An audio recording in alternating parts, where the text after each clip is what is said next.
Hello बच्चों, मैं हूं मोहम्मद साकिब और आप सभी लोगों का स्ट्रगल एकेडमी में स्वागत है। बच्चों, हम पढ़ रहे हैं क्लास 12 बायोलॉजी का चैप्टर नंबर 3 रिप्रोडक्टिव हेल्थ। ये लेक्चर नंबर 2 है। इससे पहले हमने बच्चों, ये कौन सा लेक्चर है? ये लेक्चर नंबर 2 है। पिछले लेक्चर में, लेक्चर नंबर 1 में हमने देखा था रिप्रोडक्टिव हेल्थ की डिफिनेशन क्या थी, और WHO वर्ल्ड हेल्थ ऑर्गेनाइजेशन ने डिफिनेशन क्या दिया था। आसान शब्दों में रिप्रोडक्टिव हेल्थ का मतलब ये था कि हेल्दी रिप्रोडक्टिव ऑर्गन और उसका नॉर्मल फंक्शन होना ही रिप्रोडक्टिव हेल्थ कहलाता था। लेकिन WHO ने इससे आगे 2 कदम बढ़ के कुछ चीजें और जोड़ी थी कि उस इंसान को रिप्रोडक्टिव ऑर्गन के हेल्दी होने के साथ साथ समाज में इमोशनल और क्या नाम है सर, सोशल और बिहेवियरल, ये सारी चीजें भी उसकी सही होनी चाहिए थी।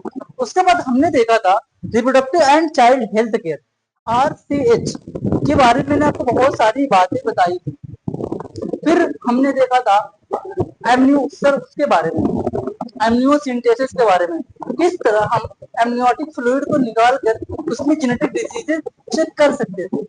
जेनेटिक डिजीजेस जैसे down syndrome, sickle cell anaemia और हीमोफीलिया जैसी बीमारियों का जन्म से पहले ही पता लगाया जा सकता है। लेकिन एमनियोसिंथेसिस का लोगों ने मिसयूज किया, उसका गलत इस्तेमाल किया ये जानने में ये जो बच्चा है वो लड़का होगा या लड़की, और अगर लड़की होती थी तो उसको एम्ब्रायो की अवस्था में ही किल कर दिया जाता था। बच्चों, उसके बाद हमने पॉपुलेशन के बारे में देखा था कि 1900 में दुनिया की पॉपुलेशन कितनी, 2 बिलियन थी। 2000 में 6 बिलियन के आसपास थी और 2011 में 7.2 बिलियन थी। उसके बाद बच्चों, ये हम आज फिर नया लेक्चर नंबर 2 स्टार्ट करते हैं। इस लेक्चर में हमको ये पढ़ना ही है, इस टाइम भारत की जो जनसंख्या है बहुत ज्यादा है, तो सरकार अलग अलग तरीके से जुगाड़ लगा रही है कि भारत की आबादी को किस तरह कम करना है। तो उसी आबादी को कम करने का ये जो 1-2 लेक्चर, 2-3 लेक्चर जितना भी पढ़ेंगे उसी के बारे में पढ़ेंगे, वो क्या क्या तरीके हैं कि हम जो प्रेगनेंसी है उसको रोका जा सके, है ना बच्चों। तो क्लास को स्टार्ट करते हैं। सबसे पहले हमको ये सीखना है कॉन्ट्रासेप्टिव मेथड, कि कॉन्ट्रासेप्टिव क्या होता है। बच्चों, कॉन्ट्रासेप्टिव आप समझ जाओगे, थोड़ा सा समय दो मुझे। कॉन्ट्रासेप्टिव मेथड, कॉन्ट्रासेप्टिव बच्चों क्या होता है, वो प्रेगनेंसी को रोकता है। जैसे शादी होगी, अब जो हस्बैंड और वाइफ है वो आपस में कोआइटस करेंगे, यानी कि आपस में संभोग करेंगे, तो वो हमेशा ऐसा हो सकता है कि हर बार संभोग करने के बाद प्रेगनेंसी हो, लेकिन सरकार नहीं चाहती या वही कपल नहीं चाहते हो कि प्रेगनेंसी हो सकता है वो 2 बच्चों के बीच में काफी लंबे समय का गैप देना चाहते हो। उस टाइम पे जो कपल है वो क्या करेंगे, उसका एक तरीका पढ़ना है। तो बच्चों, जो कंट्रासेप्टिव है, जो कंट्रासेप्टिव मेथड है, कंट्रासेप्टिव है ये बच्चों, ये करता क्या है, कॉन्ट्रासेप्टिव मेथड्स किस काम में आता है बच्चों, ये आता है प्रेगनेंसी को रोकता है। प्रिवेंट प्रेगनेंसी, प्रेगनेंसी को रोकने के लिए जो हम मेथड इस्तेमाल करते हैं उसे कॉन्ट्रासेप्टिव मेथड आते हैं कहते हैं। उस कॉन्ट्रासेप्टिव मेथड में बच्चों बहुत सारी चीजें पढ़नी है, एक एक चीज करके आप समझेंगे बहुत आराम आराम से, और बहुत ही इंटरेस्टिंग टॉपिक है। तो बच्चों, सबसे पहले हम पढ़ेंगे नेचुरल मेथड के बारे में, नेचुरल मेथड। फिर पढ़ेंगे बैरियर मेथड। बच्चों, इसी बैरियर मेथड के अंदर हम पढ़ेंगे मेल कॉन्डोम और फीमेल कॉन्डोम के बारे में। उसके बाद बच्चों पढ़ेंगे आईयूडी इंट्रा यूट्राइन डिवाइस। हम ये देखेंगे किस तरह आजकल यूटेरस के अंदर एक टी शेप का इस तरह का शेप का यूटेरस के अंदर एक कुछ डाला जाता है जिसका नाम है आईयूडी। वो मैं जब पढ़ाऊंगा बहुत डिटेल में बताऊंगा। उसके बाद हम देखेंगे बच्चों ओरल कंट्रासेप्टिव की किस तरह कुछ मेडिसिन होती है जो प्रेगनेंसी को रोकती है। ओरल मतलब बच्चों जो पिल्स दवा आती है मुंह से खाते हैं उसे ओरल कंट्रासेप्टिव बोलेंगे। कुछ इंजेक्शन आते हैं उनको लगाने से प्रेगनेंसी रुकती है। इम्प्लांट्स, स्किन के अंदर कुछ दवाई रखी जाती है, उसको इम्प्लांट्स आप जब मैं पढ़ाऊंगा सारी चीजें आपको समझ में आ जाएंगी। फिर लास्ट में पढ़ेंगे सर्जिकल मेथड, जैसे आपने नसबंदी का नाम सुना होगा, उस नसबंदी मेल में भी नसबंदी होती है और फीमेल में भी नसबंदी होती है। जब यहाँ सर्जिकल मेथड पे पहुंचेंगे बच्चों, तब हम ये सारी चीजें सीखेंगे। तो सबसे पहले फिलहाल मोटा मोटा दिमाग में रखना क्या है कि कॉन्ट्रासेप्टिव मेथड क्या करता है। कॉन्ट्रासेप्टिव मेथड प्रेगनेंसी को रोकता है, बस इतनी बात याद रखिए। और ये सारी चीजें एक एक करके पढ़ाऊंगा और आप पढ़ोगे तो इंशाल्लाह बहुत ही आसानी से आपके दिमाग में सारी बातें सेट होती जाएंगी। ओके बच्चों, तो जो सबसे पहला जो मेथड हम पढ़ने वाले हैं वो है नेचुरल मेथड। क्या बच्चों? Natural method. क्या बच्चों? Natural method. इस नेचुरल मेथड में ये भी हमें तीन चीजें पढ़नी है। सबसे पहले पढ़ना है पीरियोडिक एब्स्टिनेंस के बारे में। हम ये देखेंगे एक मेंस्ट्रुअल साइकिल 28 दिन का होता है, तो 28 दिन के अंदर जो सेकेंडरी ओसाइट जब निकलेगी वो कब ओव्यूलेशन में निकलती है? डे 14 पे। तो डे 14 के जो आसपास का समय होगा उस टाइम पे प्रेगनेंसी के चांसेस बहुत ज्यादा होते हैं। तो इस वाले मेथड में हम करेंगे क्या, हम ये देखेंगे कि हमें जो ये एवोल्यूशन के आसपास का समय है उस टाइम पे जो कपल्स हैं उनको क्वाइटस यानी कि संभोग नहीं करना है। फिर हम देखेंगे विथड्रॉल या क्वाइटस इंटरप्टस के बारे में। बच्चों विथड्रॉल, विथ आपने कभी एटीएम से पैसा निकाले हो तो वहां पे लिखा था विथड्रॉल मनी यानी कि पैसों को निकालना। इसी तरह जब कपल आपस में क्वाइटस करते हैं, जब मेल को ये महसूस होता है कि उसका इजाकुलेशन होने वाला है, तो जो मेल होता है वो अपने पेनिस को वेजाइना से विथड्रॉ कर लेता है, निकाल लेता है इंसेमिनेशन से पहले। तो वो चीज यहाँ पे पड़ेगी। फिर बच्चों जो आज की लास्ट टॉपिक होगी वो होगी lactational amenorrhoea. Lactational amenorrhoea, amenorrhoea क्या होती है बच्चों? एमनोरिया का मतलब होता है एब्सेंस ऑफ मेंस्ट्रुएशन, यानी कि मेंस्ट्रुएशन का ना आना, पीरियड्स का ना आना। और कब लैक्टेशन? जब मम्मी के बच्चे के पैदा होने के बाद वो जो बच्चा होता है वो मम्मी की मिल्क पे डिपेंडेंट करता है। और वो जब वो मिल्क जो बनता रहता है उस टाइम पे जो 6 महीने तक, स्टार्टिंग में 6 महीने तक मम्मी को ना तो ओव्यूलेशन होता है ना मेंस्ट्रुअल साइकिल, जब नहीं पीरियड्स आते उस टाइम पे भी बहुत ही सेफ माना जाता है क्वाइटस करना। तो बच्चों नेचुरल मेथड में है क्या कि हमें बिना किसी दवाई का, बिना किसी मशीन का इस्तेमाल किए बिना भी हम प्रेगनेंसी को रोक सकते हैं। ठीक है। और जो ऊपर के सारे मेथड है, इस वाले नेचुरल मेथड को छोड़ के जितने भी मेथड है इन सब में हम किसी न किसी चीज का इस्तेमाल करते हैं प्रेगनेंसी को रोकते हैं। देख बच्चों, लेकिन नेचुरल मेथड में हम किसी भी दवा का इस्तेमाल नहीं करते हैं। ठीक है, तो पढ़ते हैं एक एक करके सारी चीजें।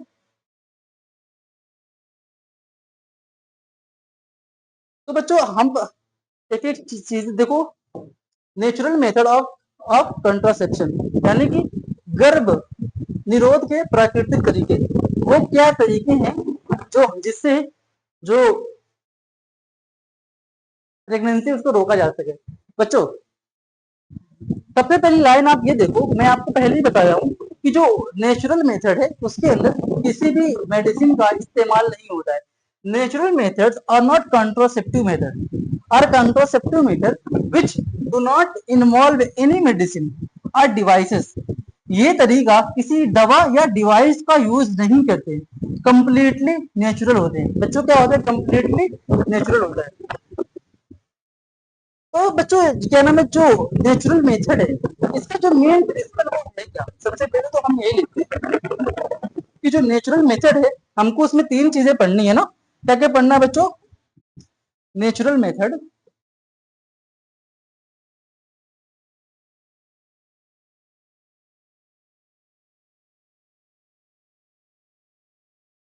बच्चों नेचुरल मेथड में हमको कितने भी चीजें पढ़नी है बच्चों? तीन चीजें पढ़नी है ना। जो बच्चों पहला है वो पढ़ना है पीरियोडिक एब्स्टिनेंस के बारे में। किसके पढ़ने पढ़ने बारे में बच्चों? पीरियोडिक, पीरियोडिक एब्स्टिनेंस यानी कुछ ऐसे समय होंगे एब्स्टिनेंस जिस टाइम पे कपल को संभोग नहीं करना है। उसके बाद हम देखेंगे पीरियोडिक एब्स्टिनेंस के बाद विथड्रॉल, विथड्रॉल मेथड। क्या देखेंगे बच्चों? विथ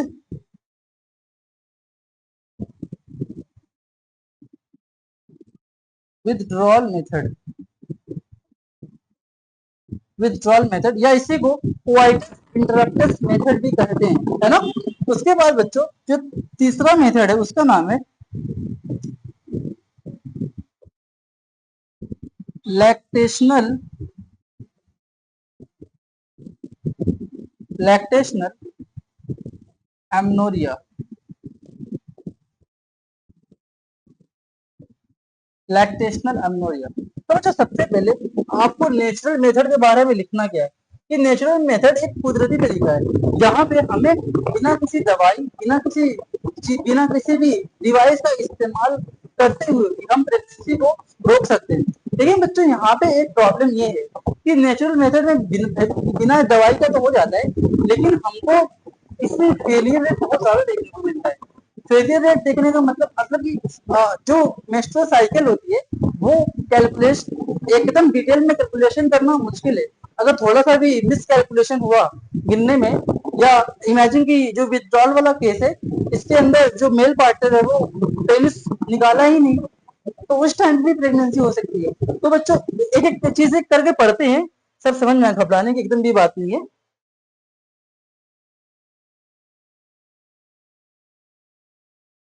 तो सबसे पहले हम देखते हैं पीरियोडिक एब्स्टिनेंस के बारे में। पीरियोडिक एब्स्टिनेंस,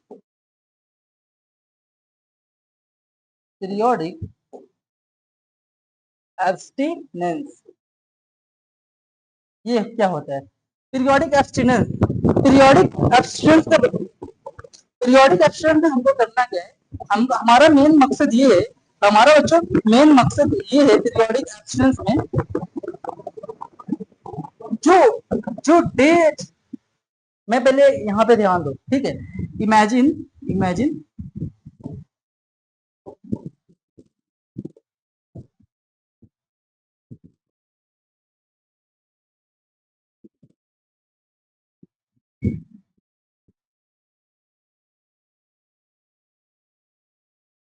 ठीक है, यहाँ पे फोकस करो, यहाँ पे एकदम 100% फोकस दो अपना। इमेजिन मान लो ये मेंस्ट्रुअल साइकिल का पहला दिन है, ये पहले दिन फीमेल की वेजाइना से पीरियड्स वाला ब्लड आ गया, ठीक है, पहला दिन। और 28 दिन की उसकी मेंस्ट्रुअल साइकिल है, 28 दिन की उसकी मेंस्ट्रुअल साइकिल है। और डे 14 पे उसको आता है ओव्यूलेशन। क्या होता है बच्चों? ओव्यूलेशन। ओव्यूलेशन मतलब सेकेंडरी oocyte का ओवरी के से बाहर आना ही ओव्यूलेशन कहलाता है बच्चों, ठीक है। यानी कि इस दिन क्या आएगा उसका बच्चों, सेकेंडरी oocyte आया, और सेकेंडरी oocyte से ही अस्पम को मिलना है, अस्पम को मिलना है। मैंने आपको बताया था जो सेकेंडरी oocyte है इसकी जो लाइफ स्पेन होती है वो 24 घंटा होती है, लेकिन बच्चे जो अस्पम होता है उसकी जो लाइफ स्पेन वो 2 से 3 दिन होती है, 2 से 3 दिन होती है। तो मान लो ये 14 दिन में सेकेंडरी oocyte बाहर निकलती है, ठीक है। तो सेकेंडरी oocyte को 24 दिन के अंदर ही अस्पम को इसके पास आना है। तो हो सकता है अस्पम 2-3 दिन पहले से ही यहाँ बैठा हो। क्या हो सकता है कि जिस दिन ये मतलब 14 को निकली है सेकेंडरी oocyte और अस्पम 15 को गया, है ना, 15 को गया। तो ऐसा बताया जाता है कि हमको सेफ जो पीरियड होता है, जो से इसमें जो मेरे इसमें क्या नाम है, हमारा मकसद ये है ना कि सेकेंडरी oocyte से अस्पम को मिलने नहीं देना है, मिलने नहीं देना है। क्योंकि अगर मेरे पास फर्टिलाइजेशन हो या प्रेगनेंसी हो जाएगी तो हमको प्रेगनेंसी होने नहीं देना है, यानी कि इस सेकेंडरी oocyte यानी कि ओवम से अस्पम को मिलने नहीं देना है। तो जो सबसे बेस्ट मेथड होता है बच्चों वो ये होता है कि डे 10 से डे 17 पे, डे मेंस्ट्रुअल साइकिल के 10वें दिन और 17वें दिन तक हमें कपल्स को जो क्वाइटस करना अवॉइड करना चाहिए। यानी कि जो ये जो पीरियड है 10 और 17 दिन का, day 10 to day 17 days, day 17 days बच्चों। इस पीरियड को कहा जाता है फर्टाइल पीरियड। क्या कहता है बच्चों? Fertile period,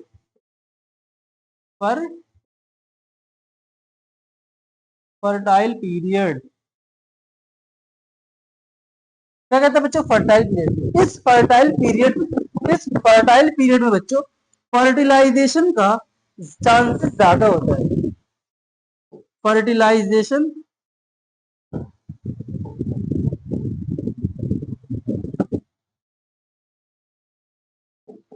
high chances of fertilisation,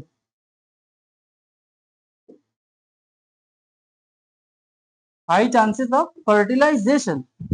ठीक है, समझ में आ रही है। यानी कि जो पीरियोडिक एब्सटिनेंस है, इसके अंदर हमें याद क्या रखना है, हमें ये याद रखना है कि फर्टाइल पीरियड है, यानी कि मेंस्ट्रुअल साइकिल का 10वां और 17वें दिन के बीच कपल्स को, यानी कि जो शादीशुदा लोग हैं, उनको इस टाइम में, इस दिन में उन्हें क्वाइटस यानी कि संभोग नहीं करना है। उन्हें क्या नहीं करना है बच्चों, इस फर्टाइल पीरियड में क्या नहीं करना है, क्वाइटस नहीं करना है। ये कहता है। ठीक है, समझ में आ रही बात। तो आप इसमें लिखोगे क्या, पीरियोडिक एब्सटिनेंस में आप ये लिखोगे कि मेंस्ट्रुअल साइकिल के 10वें और 17वें दिन के बीच क्वाइटस ब्रैकेट में संभोग नहीं करना है। ठीक है, उसके बाद बच्चों बढ़ते हैं दूसरी जो मेथड है, विथड्रॉल और क्वाइटस मेथड। क्या बच्चों, विथड्रॉल या क्वाइटस मेथड। नेचुरल मेथड में जो दूसरा मेथड है उसका क्या नाम बच्चों, विथड्रॉल। विद और कहीं बैंक में जाओगे ना बच्चों, तो बैंक में जो पैसा निकालना होता है, विथड्रॉल मतलब निकालना, और विथड्रॉल में यानी कि पैसा निकालना। तो विथड्रॉल मेथड, इसके अंदर क्या होता है, इसकी इस चीज का मकसद क्या है, इसका मकसद बच्चों ये है कि जो मेल पार्टनर है उसको उसको इंसेमिनेशन नहीं करना है। इंसेमिनेशन में पिछले लेक्चर में बताया था कि एजाकुलेशन और इंसेमिनेशन में फर्क क्या है। मैं एक बार फिर बता दे रहा हूँ। इंसेमिनेशन करना क्या है बच्चों, यहाँ पे क्या करना है, अवॉइड इंसेमिनेशन। क्या करना है, अवॉइड इंसेमिनेशन।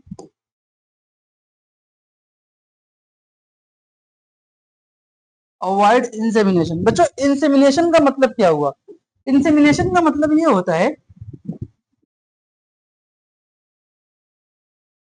सीमेन को विजाइना के अंदर डालने की प्रोसेस को ही इंसेमिनेशन कहते हैं, है ना। सीमेन को विजाइना के अंदर डालने की प्रोसेस को इंसेमिनेशन कहते हैं। तो बच्चों हमको विथड्रॉल मेथड में जो मेन टारगेट वो ये है कि इंसेमिनेशन नहीं होने देना है। और इंसेमिनेशन नहीं होने देने का मतलब ये है, यहाँ पे हम किसी भी डिवाइस का, किसी भी कॉन्डोम का इस्तेमाल नहीं कर रहे हैं। बिना किसी कॉन्डोम, बिना किसी डिवाइस का इस्तेमाल किए बिना हम किस तरह प्रेगनेंसी से बच सकते हैं, वही यहाँ पे सीखना है। जब जब मेल पार्टनर क्वाइटस कर रहा होगा और जब उसको ये फील होगा कि जो सीमेन है वो पेनिस से बाहर निकलने वाला है, यानी कि इजाकुलेशन होने वाला है, तो उस टाइम पे जो मेल पार्टनर होगा वो अपने पेनिस को वेजाइना से बाहर निकाल लेगा, जिसके फलस्वरूप, जिसकी वजह से इंसेमिनेशन नहीं होगा। तो बच्चों ये था विथड्रॉल मेथड। ठीक है, उसके बाद हम देखते हैं तीसरा मेथड, उसका नाम है लैक्टेशनल एमनोरिया। क्या नाम बच्चों, lactational amenorrhoea. Lactational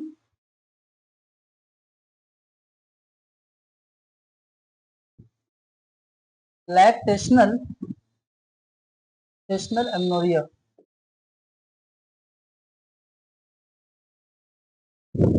lactational amenorrhoea, एक मिनट को, स्पेलिंग मैंने गलत लिख दिया।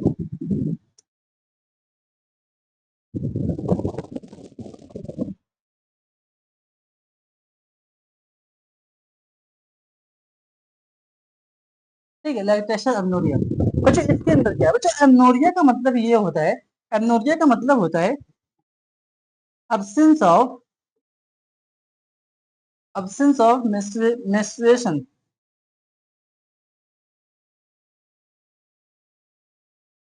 मतलब बच्चों पीरियड्स का ना आना, पीरियड न आना। ठीक है, पीरियड ना आना ही एमनोरिया कहलाता है।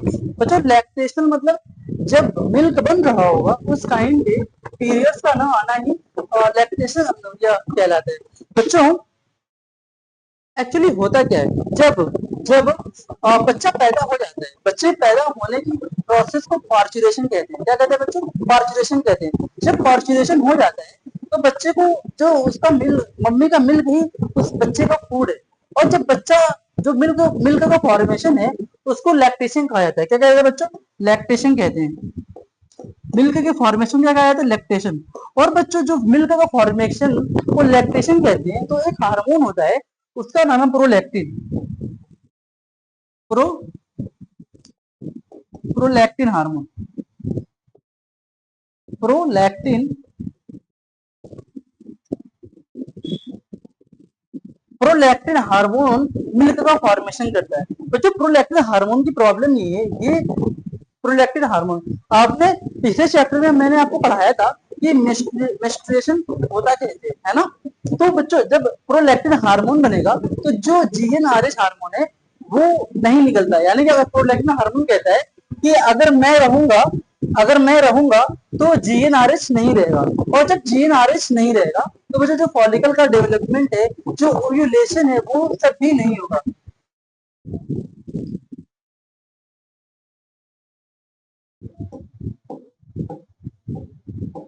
जब बच्चों प्रोलैक्टिन हार्मोन की मात्रा ज्यादा होती है, प्रोलैक्टिन हार्मोन की मात्रा ज्यादा होती है तो जो जीएनआरएच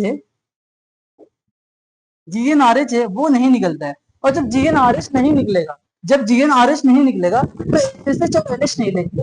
और जब एफएसएच नहीं निकलेंगे तो बच्चों ओव्यूलेशन नहीं होगा। तो बच्चों जो एफएसएच और एलएच ये लोग भी नहीं निकलेंगे। और जब बच्चों ये लोग नहीं निकलेंगे तो ओव्यूलेशन नहीं होगा। और बच्चों जब ओव्यूलेशन नहीं होगा तो फर्टिलाइजेशन भी नहीं होगा। तब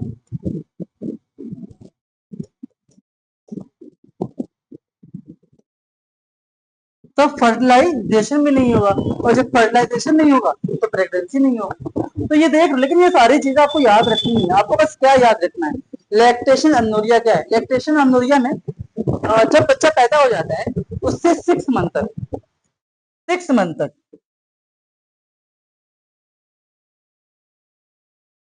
6 महीने तक, यानी कि जब बच्चा 6 महीने तक का हुआ उस टाइम तक मम्मी को न पीरियड्स आएंगे और न ही ओव्यूलेशन होगा।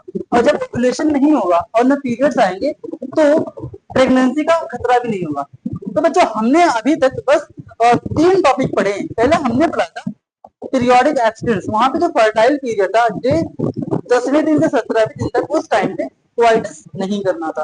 और बच्चों जो दूसरा मेथड था उसका नाम था बच्चों विथड्रॉल मेथड। उस टाइम पे पेनिस को विथड्रॉ करना था। जो तीसरा मेथड है उसका नाम लैक्टेशन अमेनोरिया। इसमें क्या होता है, 6 महीने तक मम्मी को न तो पीरियड्स आते हैं और न ही ओव्यूलेशन होता है। और जब पीरियड्स और ओव्यूलेशन नहीं होगा तो फर्टिलाइजेशन भी नहीं होगा, तो प्रेगनेंसी भी नहीं होगी, है ना। समझ में आ रहा है सारी चीजें बच्चों। ये था 3 टॉपिक। ये इस चीज के बारे में एनसीईआरटी क्या कहती है मैं तो आपको पढ़ के सुना देता हूँ, ठीक है। चलो देखो, 5 मिनट दो, एनसीईआरटी पढ़ोगे तो और अच्छा महसूस होगा और अच्छे से समझ में आएगा। यहाँ ध्यान दो।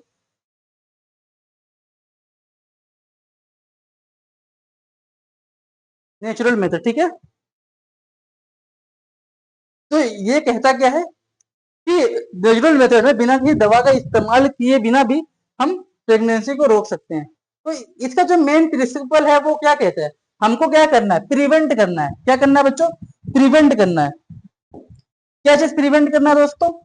हमें प्रिवेंट करना है कि स्पर्म और ओवम की मीटिंग ना हो, दोनों आपस में मिले ना। क्या होना हुआ बच्चों? स्पर्म और ओवम दोनों आपस में ना मिले। ये मेथड स्पर्म और एग को मिलने से पहले ही रोक लगा देते हैं। फर्टिलाइजेशन नहीं होता है, और जब फर्टिलाइजेशन नहीं होगा तो प्रेगनेंसी भी नहीं होगी। आप इस प्रिंसिपल को नेचुरल मेथड में पहले लाइन इसी को लिखना, ठीक है। दूसरा देखो, अब टाइप और नेचुरल मेथड में 3 प्रकार के, एक है पीरियोडिक एब्स्टिनेंस, विथड्रॉल या क्वाइटस इंटरप्टस। यानी कि कहते हैं मुझे इंटरप्ट मत करो, यानी कि जब वो संभोग कर रहे होते तो उसके अंदर उनको इंटरप्शन करना है, इसलिए इस प्रोसेस को कहते हैं कोआइटस इंटरप्टस। और जो लास्ट मेथड था उसका क्या नाम था बच्चों? Lactational amenorrhoea. ठीक है, चलो और देखो आगे। पीरियोडिक एब्स्टिनेंस क्या कहता है? वैसे मैं समझा दिया हूं, फिर भी यहाँ ध्यान दो। कपल्स कपल्स अवॉइड, यानी कि कोशिश करेंगे न करने की, avoid coitus during fertile period. Fertile period में संभोग नहीं करना है। ठीक है, अब फर्टाइल पीरियड क्या होता है? फर्टाइल पीरियड क्या होता है? वह टाइम वह टाइम सॉरी बच्चों, फर्टाइल पीरियड हेडिंग डाल के लिख लेना कि वह टाइम जब प्रेगनेंसी होने का चांस सबसे ज्यादा होता है। यानी कि वह टाइम जिस टाइम पे प्रेगनेंसी होने का चांस सबसे ज्यादा होता है, उस टाइम को क्या कहा जाता है? कि फर्टाइल पीरियड कहा जाता है। और फर्टाइल पीरियड होता क्या है? डे 10 से डे 70 या 28 दिन। अगर किसी फीमेल की 28 दिन की मेंस्ट्रुअल साइकिल है तो उसका फर्टाइल पीरियड 10 से 17 दिन होगा। लेकिन अगर किसी का 28 दिन में 30 दिन है तो ये उसका 12 से लेके 19 हो जाएगा। यानी कि अगर 28 दिन की मेंस्ट्रुअल साइकिल है तभी उसका फर्टाइल पीरियड डे 10 से डे 17 होगा। इस टाइम सेक्स अवॉइड करना प्रेगनेंसी नहीं होगी। ठीक है, नाउ आगे देखो, जो नेक्स्ट मेथड है उसका नाम था विथड्रॉल या कोआइटस इंटरप्टस। इसमें क्या था बच्चों? मेल पार्टनर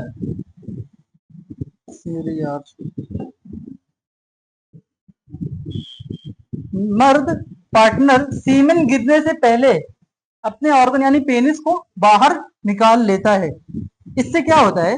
लेकिन ये मतलब ये वाली चीज ना सही नहीं है। तो कभी कभी होता क्या है, इजैकुलेशन होने से पहले ही थोड़ा सा सीमेन अगर अंदर चला गया तब भी प्रेगनेंसी का खतरा होता है। तो ये वाला जो मेथड है ना वो खूब सेफ नहीं है। इसमें रिस्क क्या है? प्री एजाकुलेटरी फ्लूइड में कंटेन स्पर्म प्रेगनेंसी पॉसिबल। यानी कि एजाकुलेशन से पहले भी थोड़ा सा कुछ फ्लूइड वेजाइना में चला गया तो उसके अंदर सीमन होगा, और जब अगर उसके अंदर सीमन है तो प्रेगनेंसी का रिस्क हो सकता है। तो ये जो विथड्रॉल वाला मेथड है ये 100% सेफ नहीं है। अब लैक्टेशनल एमनोरिया के बारे में देखो, एनसीईआरटी क्या कहता है, देखो ध्यान से।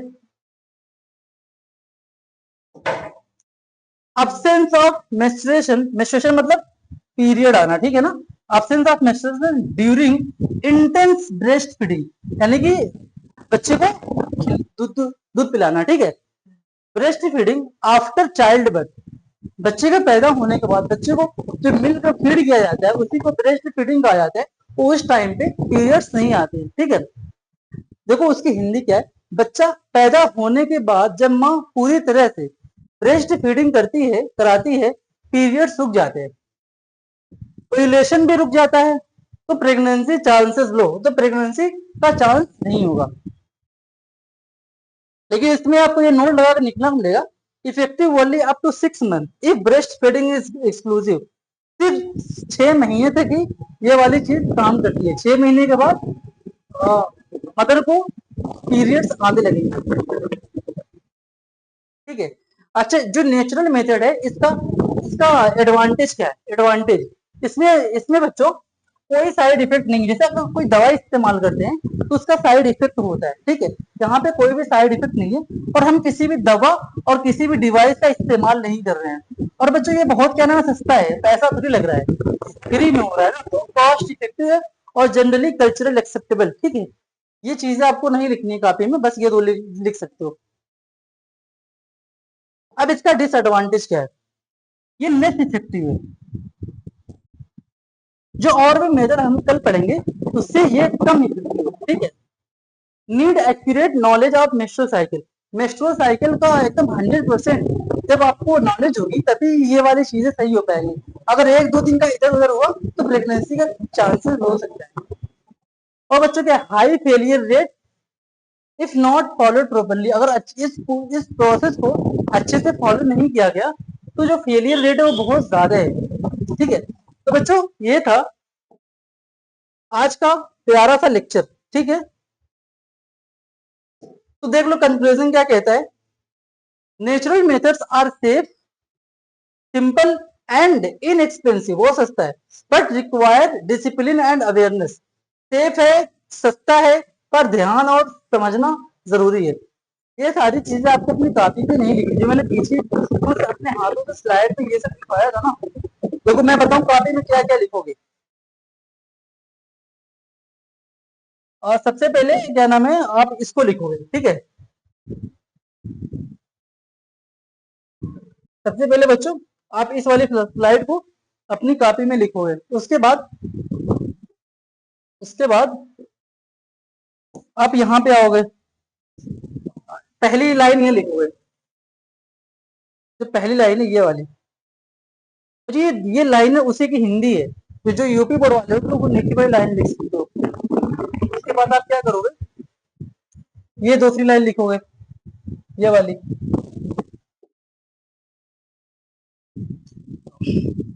फिर ये लिखना। ठीक है, उसके बाद क्या लिखोगे,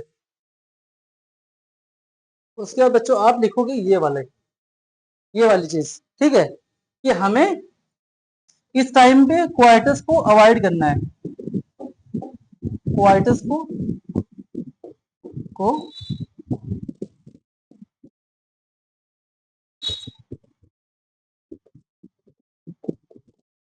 अवॉइड करना है। ठीक है, क्वाइटस को अवॉइड करना है। उसके बाद आप ये लिखना विथड्रॉल मेथड। फिर आप इस वाली चीज को लिख सकते हो, और चाहो तो आप जो ये वाली ये वाली चीज भी लिख सकते हो। ठीक है, उसको लिखने के बाद ये है, सिर्फ इसी को लिख लो, बेहतर रहेगा। तो बच्चों ये था आज का लेक्चर। मिलते हैं अगले वीडियो में, तब तक के लिए पढ़ते रहो, खुश रहो और खुशियां बांटते रहो। Thank you so much.